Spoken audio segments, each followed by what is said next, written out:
The Knights Templar, holy warriors, or secret bankers? In this episode, we're going to dive into what that means. Stay tuned.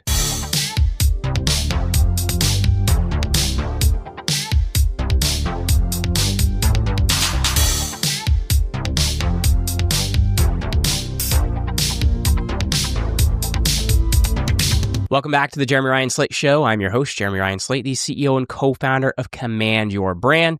We help our clients to combat cancel culture by placing them on the right podcasts and new media.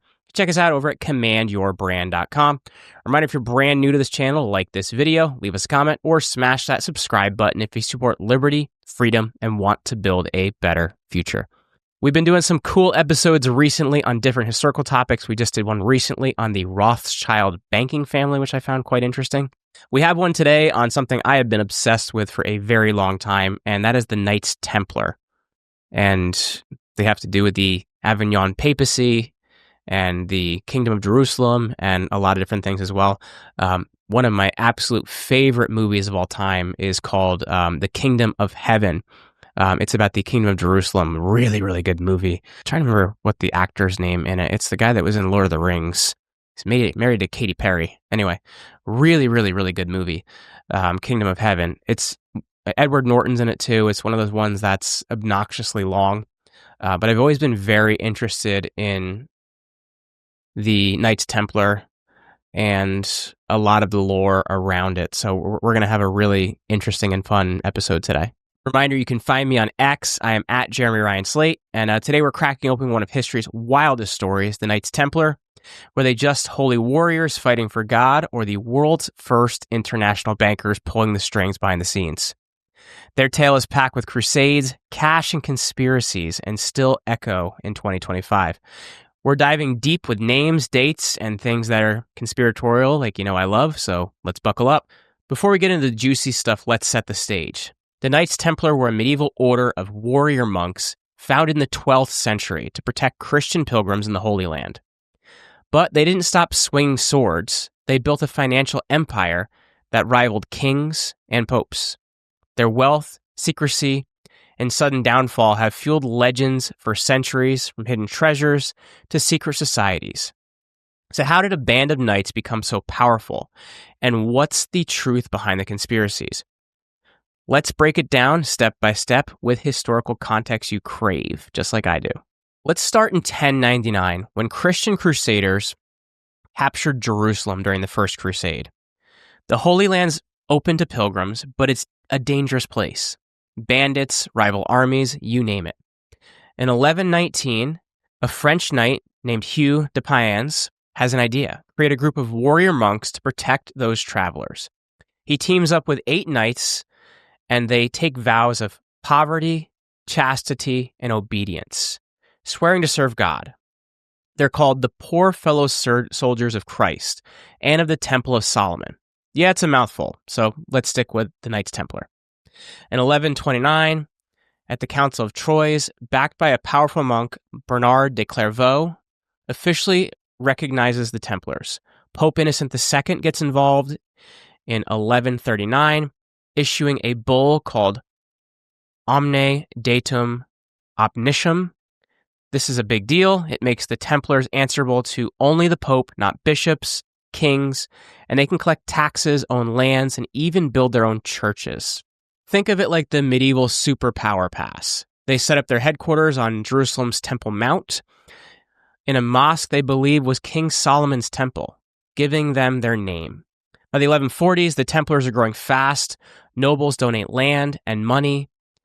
Recruits pour in from France, England, and beyond. They're not just fighters, they're a brand. Their white cloaks with red crosses become a symbol of faith and strength. But here's where it gets interesting. We're about to stumble into something way bigger than Crusades: money. And let's see how that happens. By the 1150s, the Templars are more than warriors. They're innovators. Pilgrims traveling to Jerusalem need a safe way to carry money, because lugging gold across bandit-filled roads, it's a pretty bad idea, I'll be honest with you. The Templars come up with a genius solution: letters of credit. Here's how it works. A pilgrim deposits cash at a Templar house in, say, Paris. They get a coded document like an IOU or a credit card if you want to go there. When they reach Jerusalem, they show the document and get their money minus a fee. It's the medieval version of a debit card, and it's a game changer. This system makes the Templars filthy rich. By 1170, they're running hundreds of preceptories. Think mini fortresses across Europe and the Holy Land, from London to Cyprus. They're not just holding pilgrims' cash, they're lending to kings and nobles. In 1191, King Philip II of France borrows from the Templars to fund the Third Crusade. Even the Pope uses their services. The Paris Temple, built in 1146, becomes a financial hub like a medieval Wall Street. And here's a wild fact. By 1200, the Templars own land in every major European country, plus castles, farms, and vineyards. They're managing estates for crusaders who leave for a war, acting like a trust fund for the Middle Ages. Their wealth rivals the churches, and their secrecy, coded letters, and private meetings starts to raise eyebrows. Some ex-posts claim they were the first central bankers, which if you've heard our previous episode with the Rothschilds, they might give you a run for their money, laying the groundwork for modern finance. Or were they just helping pilgrims or building a global empire? So let's dig into it. By the early 1200s, the Templars are at their peak. They're advising monarchs like King John of England. He's the weird little lion guy from the Disney film Robin Hood, who uses their London temple as a treasury in 1215 during the Magna Carta drama. They're even mediating disputes. Think of them as the UN with swords, or maybe white helmets. I don't know how you want to look at it. But their successes breeds enemies. The Crusades are failing. Jerusalem falls to the Muslims in 1187, and by 1291, the Christians lose Acre, the last stronghold. And there's some really interesting stories in the fall of Acre if you get a chance to check them out. The Templars retreat to Cyprus and people start asking, what's the point of these guys now? Enter King Philip IV of France, nicknamed Philip the Fair. By 1307, he's broke from wars and deep in debt to the Templars. He's also jealous of their wealth and power. Philip sees a chance to kill two birds with one stone. On October 13th, 1307, yep, Friday the 13th. This is likely why it's so unlucky in the story I like to tell people. He orders the arrest of every Templar in France, accusing them of heresy, idol worship, and worse. It's a medieval sphere campaign backed by Pope Clement VI, who's under Philip's thumb. This is when the Pope is living in Avignon, by the way, in France, known as the Avignon Papacy, if you get a chance to read about that. Quite interesting. The trials are brutal. Templars like Grand Master Jacques de Molay are tortured into confessing wild crimes like spitting on crosses or worshipping a mysterious head. Historians say the charges were fabricated. Philip wanted their money, and the Pope wanted control. Though the Pope didn't have that much control since he was being controlled by the French king at this point in time. By 1312, Clement dissolves the Templar order with the papal bull Vox in Excelsior. In 1314, Jacques de Molay is burned at the stake in Paris, cursing Philip and Clement. So here's a spoiler alert. Both die within a year, fueling a legend of the Templar curse. And here's the conspiracy kicker. What happened to their wealth? The Templars' gold, land, and relics vanish. Some say it was hidden in secret vaults. Napoleon was looking for this. Hitler was looking for this. There's a whole legend around the Languedoc, if you get a chance to read about that. The mountains in southern France. It's an area I have not been, but I want to go. I have been telling my wife we need to go to Provence, Narbonne, and some of those areas. Anyway, so was it hidden in secret vaults or shipped to Scotland? Ex-posts claim they stashed it under Jerusalem's Temple Mount, or even in America. No proof, but the mystery is irresistible. Were they framed to steal their fortune, or did they know too much? So let's take a look at their legacy. So what's left of the Templars in 2025? Their order's gone, but their influence lingers. Their financial innovations, letters of credit, estate management are the DNA of modern banking. The City of London, which you know I've covered, owes a nod to their systems. Even today's SWIFT banking network, which handles 5 trillion daily, the Russians found out about that recently, goes their cross-border transfers. But the real juice is in the conspiracies. Some say the Templars survived in secret, morphing into groups like the Freemasons. In 1737, a Freemason named Andrew Ramsay linked the Masons to the Templars, sparking endless theories. Others claimed they guarded relics like the Holy Grail or the Ark of the Covenant, which we've always seen a good Indiana Jones movie, which my kids had never seen and been asking about, so we might jump into those. Hidden in places like Rosslyn Chapel in Scotland. Ex-posts go wild saying they control global finance through shadowy societies. The truth?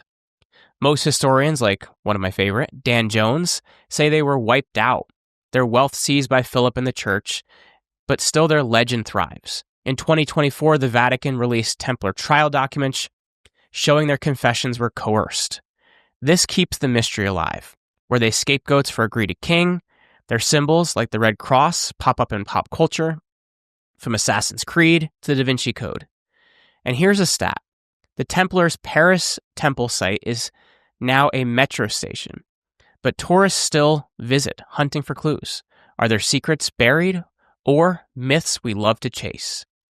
The bigger question, did their downfall teach us anything? When power gets too big, whether it's knights or bankers, someone's going to want it. In 2025, with banks handling trillions and conspiracies swirling, the Templar story feels eerily relevant. But I don't think we're that wrong that the bankers aren't that great of dudes. But anyway, were they the first to play this game or just the first to get caught? All right, so why should you care about a bunch of medieval monks with some pretty cool swords?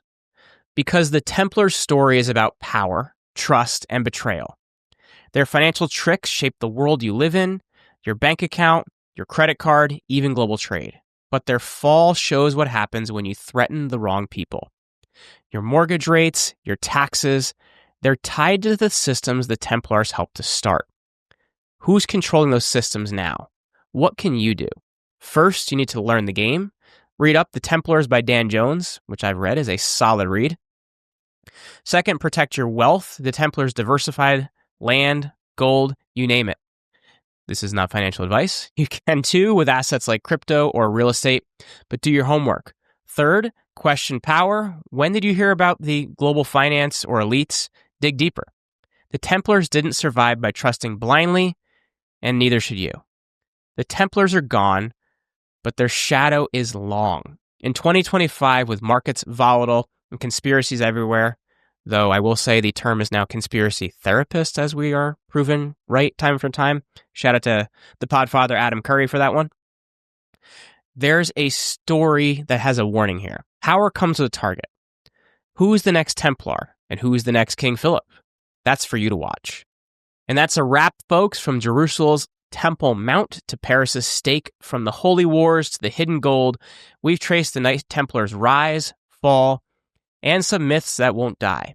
Were they warriors, bankers, or something more? You tell me. Drop your thoughts in the comments below, hit the like button, hit that notifications bell, subscribe for more deep dives into history and power.